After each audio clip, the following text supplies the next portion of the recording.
বস্তুর মধ্যকার আকর্ষণ বল হচ্ছে 20 নিউটন। মধ্যবর্তী দূরত্ব পূর্বের দ্বিগুণ করলে বল কত হবে? আচ্ছা, খেয়াল করো তাহলে ভাইয়া, এটা গুণের অঙ্ক। কিসের অঙ্ক ভাইয়া? গুণের অঙ্ক। গুণের অঙ্কে আগেরটি দেওয়া থাক অথবা না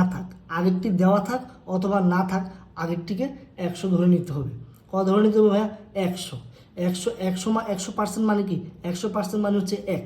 100% মানে কি? 1। খেয়াল করো তাহলে F2 সমান, এই যে formula, R1/R2 whole square into হচ্ছে F1। ওকে, তো দেখো মধ্যবর্তী দূরত্ব পূর্বের দ্বিগুণ করলে, তাহলে শুরুতে কত পার্সেন্ট ছিল? 100%। 100% মানে কত ভাই? 1। তারপর হচ্ছে মধ্যবর্তী দূরত্ব কয় গুণ করা হয়েছে? দ্বিগুণ। হ্যাঁ, তাহলে শুরুতে যদি 100% থাকে, বর্তমানে হচ্ছে 200%। 200% মানে 2।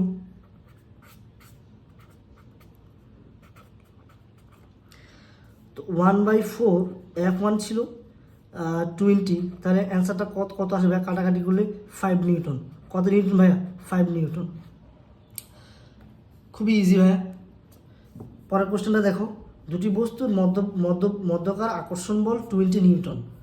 মধ্যবর্তী দূরত্ব পূর্বের দ্বিগুণ করলে মহাকর্ষ বল শতকরা কত হ্রাস পাবে? ওকে, মহাকর্ষ বল শতকরা কত হ্রাস পাবে, মানে F2 মান বের করতে বলছে। তো ভাইয়া শুরুতে সব কিছু কত পার্সেন্ট থাকে ভাইয়া? শুরুতে সব কিছু কত পার্সেন্ট থাকে? শুরুতে ভাইয়া সব কিছু 100% থাকে। কত পার্সেন্ট থাকে? 100%। একটু খেয়াল করো, মধ্যবর্তী দূরত্ব পূর্বের দ্বিগুণ, তাহলে শুরুতে কত ছিল? 1 ছিল। শুরুতে কত ছিল? 1।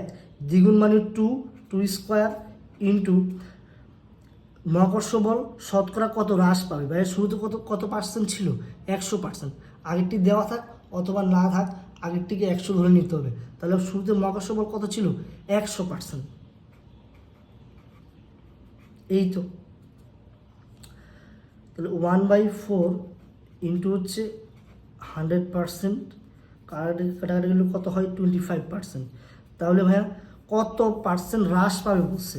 তো শুরুতে মহাকর্ষ বল কত ছিল? মহাকর্ষ বল শুরুতে কত ছিল ভাইয়া?